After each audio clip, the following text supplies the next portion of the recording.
শাকিব খানের সাথে এর আগে পরিচালক রাজ চক্রবর্তী একটি ছবি নির্মাণ করার কথা শোনা গেলেও সেটি আলোচনার মধ্যেই সীমাবদ্ধ ছিল।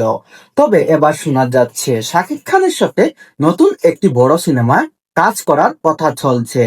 আপনারা সবাই জানেন শুভশ্রী পরিচালক রাজ চক্রবর্তীর স্ত্রী। শাকিব খান ও শুভশ্রীর নবাব চালবাজ সুপারহিট ছবি ছিল। এখন দেখার বিষয়, যদি ছবিটি হয় তাহলে নায়িকা হিসাবে কে থাকবে শাকিব খানের বিপরীতে।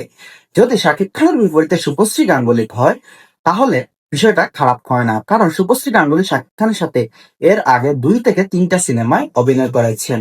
বাংলাদেশের কিং খান শাকিব খান, তিনি বর্তমানে শুধু বাংলাদেশের মধ্যেই সীমাবদ্ধ নয়, তিনি বাংলাদেশ ছাড়িয়ে অন্য বিভিন্ন দেশে তার যে নেটওয়ার্ক তৈরি করেছেন তা বর্তমানে অন্য কোনো নায়কদের পক্ষে তৈরি করা সম্ভব নয়। আপনারা একটা জিনিস খেয়াল করবেন, শাকিব খানের একটা ফ্যান পেজ আছে।